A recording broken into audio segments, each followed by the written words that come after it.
Right, hello there everyone, welcome back to James Redmond TV and welcome to another Redmond Roundup. People, we have got the United game that is taking place tomorrow as time is recording. I think so, I believe I'm right there. But people, before we do get into the United preview, smash a like and subscribe if you haven't already. It is the Redmond's Army channel, well, it's the James Redmond TV channel. But we are the Redmond's Army, and to become a member of the Redmond's Army, you simply press subscribe, you simply click like, and then boom, you're doing your job, and you're also being a big help to the channel as well. But no, people, I haven't been that well over the past few days, not going to lie. Feeling a little bit under the weather right now, so if energy levels isn't quite the same, then I'm sorry, but I'm trying my best, and boom. Also, I haven't uploaded in about a week, so apologies, but sometimes you need a restart, and I just want you to know from the bottom of my heart, I have missed you sincerely, so let's get right into this friggin' preview, man, and today's Redmond Roundup. So, as I said, we have got Manchester United in what is a huge, huge game, and it doesn't have to be a Premier League top 4 thing. Man United have already got top 4.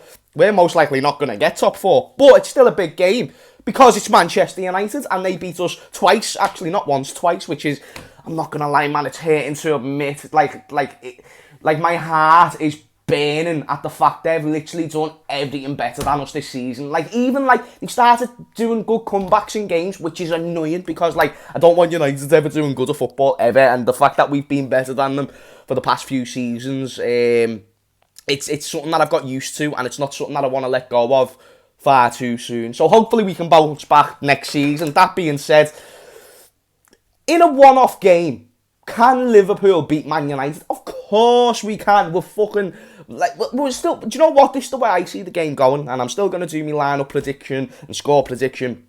I see us dominating. I see us having more possession than them. I see us having more chances than them. I think we're better in terms of on the eye than them. What's the difference? Their individuals are turning up unlike some of ours. So, kind of like two completely different scenarios. So they've got a manager where, I'm not going to lie, have your opinion on Ole Gunnar Solskjaer. I'm not the biggest fan. I believe with a better manager, Man United could be competing still in the Champions League as well as the Premier League instead of just the Europa League. Do you get what I mean? They have got the players to not only win the Europa League, but basically make it seem like that it was just no point in even participating, because, not to disrespect the Europa League, but it's just not the same level of competition of what they're used to facing. So Man United should be really doing better than what they are, but they have got that manager who likes to play negative football. Yet they've just won 6-2 against Roma and whatnot, but circumstances most certainly came and had a part to play. And it's not that Ole Gunnar Solskjaer should get zero credit, but I believe the individual should get more. And that's where I worry. If we gift Man United a chance, which is a very possible thing, they are more likely, say if they have 4 chances and we have 8, we're still most likely to score less goals than them. Just because they're more clinical, just because they're more confident, and they have had a much better season. This for Man United currently is a overachieving season in both the Premier League and Europa. Even though they never started in Europa, that's just the way it is. It's an overachieving season for them. So the confidence going into this game is day and night between the two teams. Liverpool, we're not really scoring goals. Players like Sadio Mane, not heavily into form. And as of last season, obviously a lot of people would have said Mo Salah, but there was so many more people saying Mane is the most important player to our front three. Now, whoever you choose out of man like Mini Sadio and Mini Mane, and yes, they are making a return, the boys. Yeah, shout out to Ryan Turner, who told me to go and grab them the other day in the live stream.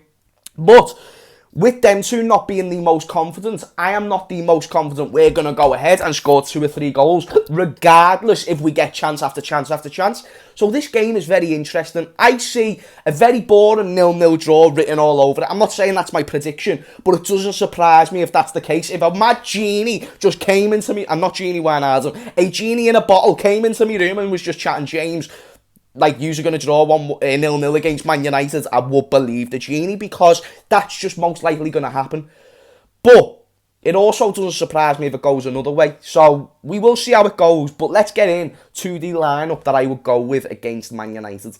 Now, I haven't been looking too much into the news about injuries, so if I do get someone wrong about injury news and whatnot, then I do apologise. But let's get right into it. Alisson in goal, Robertson left back, right back Trent Alexander-Arnold, Centre-back should go with Kabak and Nat Phillips. That's my opinion, and I also believe the majority of Liverpool fans would agree that that's what Liverpool should really... That's the approach they should take. They should be when you see Fabinho, you know, not even just the record that we've had with Fabinho at CDM, just when you see his performances at CDM and the influence that has on the team as a whole, I'm not being funny, you've got to start Fabinho CDM. So my CDM is Fabinho and Nat Phillips and Kabak start at centre-back. Midfield, again, Klopp, it doesn't surprise me if Klopp does something different because he's done so many different things that I wouldn't have personally done throughout the season. But I would go with Thiago and James Milner. I think James Milner has offered something to this team that we kind of lacked while missing Henderson. And it's not the same level, but it's still... He still puts effort in, he still works harder than most players, and he's got the IQ to basically match these level of games and what to do in these type of situations. If we're losing 1-0, I would not mind a James Milner being able to look at a few of the younger players or the newer players, not so experienced players, and tell them to keep the chin up. There's still however many minutes left of this game. We're Liverpool, we can do it. When you've got a figure like that on the pitch, I don't want that to be underestimated, so... If James Milner is 100% fit, I want James Milner in this team. And the same goes with Thiago. Slightly different reasons. Big game player. This is a big game. Leads it in his own right. We need leadership. And also, we need quality. And Thiago, maybe not over the whole entire course of his Liverpool career, but over the past few weeks, has been in great form. Yes, he's not getting goals and assists, but that's not what Thiago was ever brought in to do. So to say that we need to see him get goals and assists to judge him on doing well is, in my opinion, it's a little bit flawed, that statement. However, that's the midfield I'd go with, Fabinho, Thiago and Milner. And I believe if that midfield starts, we dominate the game.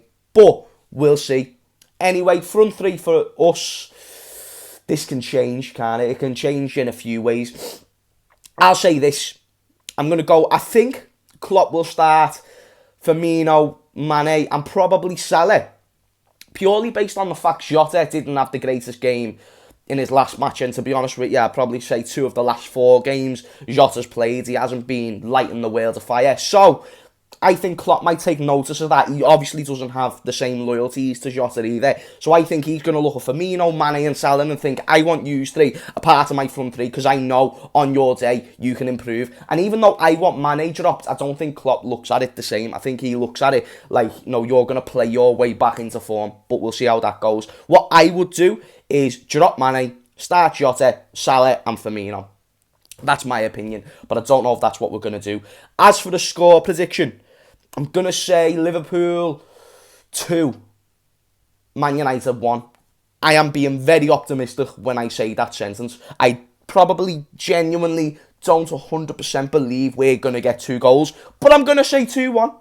And I'm going to say it because I'm going to go into this game with good energy. Because I don't know if I'm going to have good energy after the game. So we'll see how this goes in how it does. But in the comments down below, let me know your score predictions. Today is only a short Redmond roundup, but obviously I had to talk about the game. I've missed out on a lot of news, so I'm going to be talking about that throughout the watch along, which will be on the channel tomorrow at 4 o'clock. I believe it'll be starting. So be there or be square. And thank you for sticking with me, man. Thank you for 40,000 subscribers. Thank you for showing constant support on these Redmond roundups. And if you want to see more, just let me know in the comments down below. Yeah, 2-1 to the mighty Reds. Obviously, this Red's not that shite. And yeah, big up your damn selves, man. I hope you're having a marvellous day. And I will see you all later. Peace out.